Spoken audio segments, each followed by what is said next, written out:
કેમ કે મને લાગી હતી ભૂખ અને હવે હું આ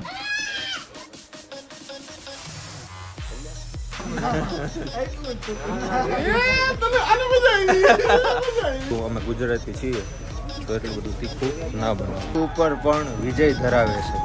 હનુમાન આરતીમાં મહાકાલેશ્વર દાદાને ચિત્તાની ભસ્મ આપણી હોટેલ બાજુ હોયા જાય છે. ત્યાં આરામ ને એવું કરી અને પછી કાળ ભૈરવ મંદિર બાજુ નીકળી જઈશું. તો ચાલો હવે આપણે 2 કલાક માટે પાછા સૂઈ જઈશું. Good night. તો ચાલો પાર્ટ 2 આપણો એન્ડ થાય છે અને ચાલુ થઈ ગયો છે પાર્ટ 3. તો ચાલો ભાઈઓ બંધુઓ આપણે બધા જાગી ગયા છે અને હવે આપણે તૈયાર થઈ જઈએ, કપડાં ચેન્જ કરી અને પછી આપણે કાળ ભૈરવ દાદાના દર્શન બાજુ નીકળી જવાના છે.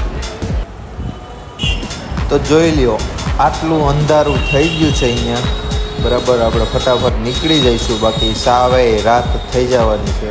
આરામમાં ને આરામમાં. ચાલો 6 વાગી ગયા છે અને આપણે હવે કાળ ભૈરવ દાદાના દર્શન કરવા માટે નીકળીએ છીએ. અહીંયાથી રિક્ષા ગોતીશું અને રિક્ષામાં બેસી જઈશું. જો હાઈવે છે, સીધો હાઈવે.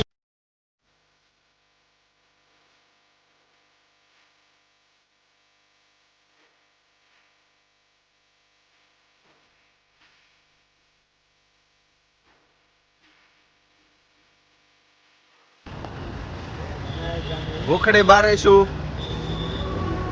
ખાવાનું જોયું નથી, ક્રેક મારી નથી.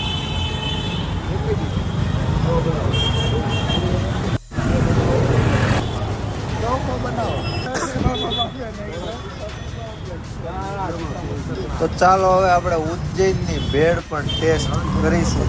આ ભાઈ મીઠા છે બનાવવા. જોઈ લ્યો આ બધું નમકીન નાખીને આ ભાઈ બનાવી દેશે આપણા માટે ભેળ. અહીંથી તો બહુ ટેસ્ટી લાગે છે, જોઈએ કેવી છે. એ પછી બધું ગણિત એ પાસે હોય, આપણી પાસે ગણિત નું.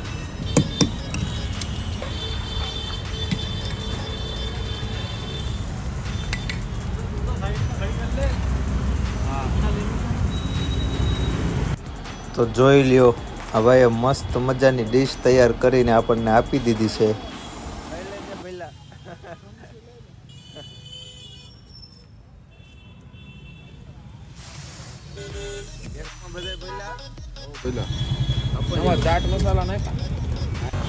ચાલો ભેળની ઉપર પાછા આપણે ચાર ઠપકારી લઈશું એટલે નીંદર કે એવું કઈ આવે નહીં આપણે આજુબાજુમાં, બરાબર.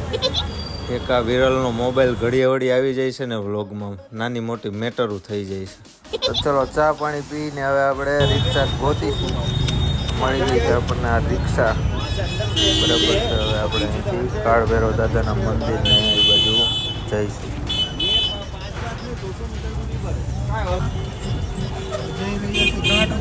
હરિદ્વારમાં આવી ગયા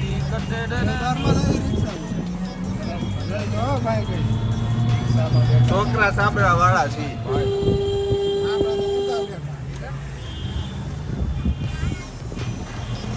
ડ્રાઈવર લોગ આગળ બેસી ગયા.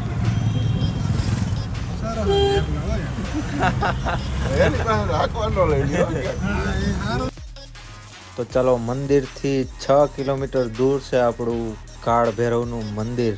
તો આપણે બાય રિક્ષા કરી લીધી છે અને 5 કિલોમીટર છે. તો તમને ઉજ્જૈન પણ બતાવું કે આ શહેર કેવું છે. અને આજે છે 21 ઓક્ટોબર. તો આજે આપણે ત્યાં ગુજરાતમાં અમે જ્યારથી નીકળ્યા ત્યારે દિવાળી હતી. દિવાળીના દિવસે અમે નીકળ્યા હતા અને કાલના દિવસે એટલે અને આજના દિવસે આપણે ગુજરાતમાં ધોકો રાખેલો છે. નવું બેસતું વરસ નથી, બેસતું વરસ કાલે થાય છે ત્યાં. અને અહીંયા આપણે કાળી ચૌદશ છે. આજે કાળી ચૌદશ છે અહીંયા. અને આજે આ લોકો કાલે દિવાળી કરવાના છે અહીંયા. અમે એક બે જણાને પૂછ્યું તો અમને કે હજી તો કાલે દિવાળી છે, આજે કે કાળી ચૌદશ છે. તો અહીંયા પ્રમાણે આપણે કાળી ચૌદશના દિવસે આપણે પહોંચી ગયા છીએ કાળ ભૈરવ દાદાના મંદિરે દર્શન કરવા. જોઈ લો આ ધજા દેખાય છે. તો સૌથી પહેલાં તો આપણે અહીંયા પ્રસાદ ગોતીશું, પછી પ્રસાદ લઈ અને દાદાના દર્શને જઈશું. દાદાના દર્શન કરીશું, બરાબર છે, અને બધું તમને હું કન્ટિન્યુ બતાવીશ. આ છે એન્ટ્રી ગેટ, બરાબર, જોઈ લો. બધા લોકો જાય છે, ટ્રાફિક બહુ છે નહીં એટલે મજા આવે છે, બધું ક્લિયર દેખાય છે. જો આ પ્રસાદ આવી ગયો. આ બધી પ્રસાદીની ટોકરીઓ અહીંથી માણસો લઈને જાય છે દર્શન કરવા, અને પછી ટોકરી રિટર્ન કરવાની આવે છે. આપણે જો કોઈ શોપકીપર હોય એને ટોકરીઓ આપણે દર્શન કરી પ્રસાદ ધરી પછી ટોકરીઓ ખાલી ટોકરી અહીંયા રિટર્ન કરી દેવાની સિસ્ટમ છે. તો કોઈ ઘરે લઈને ન વયા જાય, બરાબર છે. અમને તો પહેલી વાર નહોતી ખબર, પણ પછી અહીંયા આવ્યા તો અમને ખબર પડી કે અહીંયા આ રીતની સિસ્ટમ લોકો ફોલો કરે છે. જો આ લાઇટનિંગ વાળો ગેટ દેખાય છે આપણને, આ છે કાળ ભૈરવ દાદાનું મંદિરનો ગેટ છે, બહારનો જોઈ લો, બરાબર છે. અંદર નકરા દીવા પ્રગટાવેલા છે.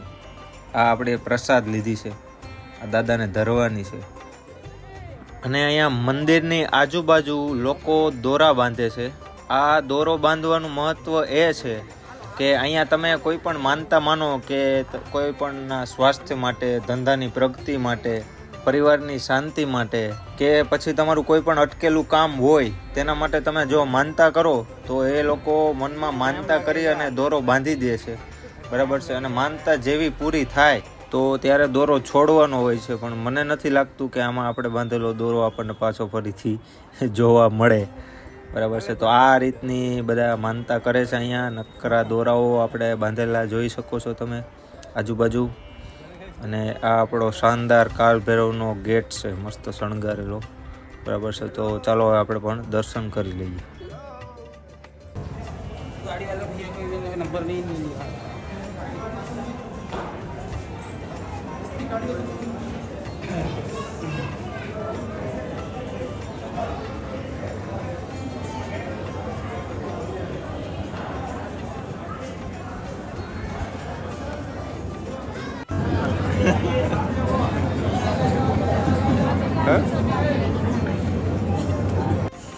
જો કીધું તું ને, આ બધા દોરા બાંધેલા છે. મારે પણ એક દોરો બાંધી જેવો છે, જેથી કરીને તમે લોકો ચેનલને સબસ્ક્રાઈબ કરી લો, કેમ કે તમે ચેનલને સબસ્ક્રાઈબ કરતા નથી અને વિડીયો જોયા રાખો છો, બરાબર છે. તો એક દોરો હું પણ બાંધવાનો છું, તો ધ્યાન રાખજો.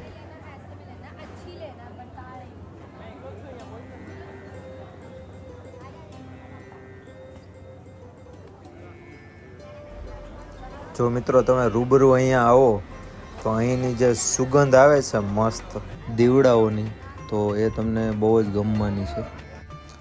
તો ચાલો હવે આપણે રિટર્ન આપણા રિક્ષાવાળાને ગોતી લઈશું, કેમ કે ભાડું કંઈ દીધું નથી. તો એ ભાઈ ઊભો છે વાટે, તો એને અહીંયાથી એક બે જગ્યાએ હજી આપણે લઈ જવાના છીએ, બરાબર છે. જો સામે જ રિક્ષા છે એની, તો જોઈ લો ઇલેક્ટ્રિક વ્હીકલ છે. વાહ, આપણે ઇલેક્ટ્રિક રિક્ષા આવી ગઈ છે પ્રદૂષણ વગરની. ચાલો પાછા આપણે એમાં બેસી જઈશું અને આગળ નેક્સ્ટ આપણે એક બે મંદિરની વિઝિટ કરવાના છીએ, એ પણ તમને બતાવીશ.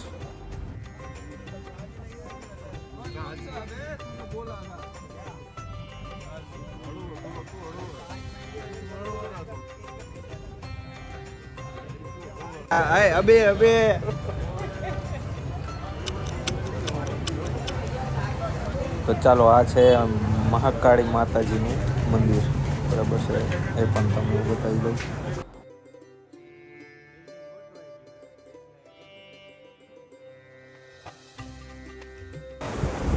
તો ચાલો આ માતાજીનું મંદિર છે, આપણે દર્શન કરી લઈએ પછી નીકળી જઈશું.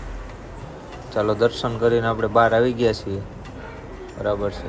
હવે આપણે બીજા મંદિર બાજુ જઈશું.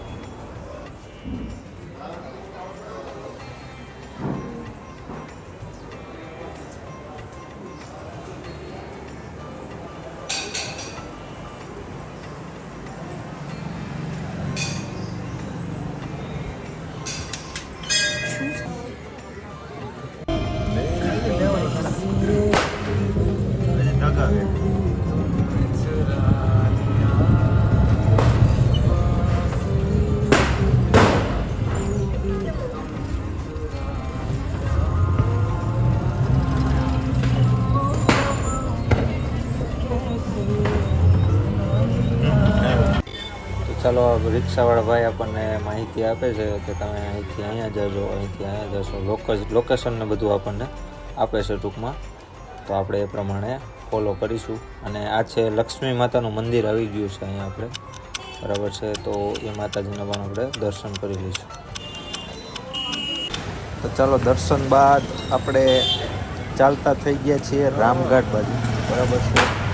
આ રામઘાટ એ જ જગ્યા છે જ્યાં કુંભસ્થ મેળો થાય છે 12 વર્ષે.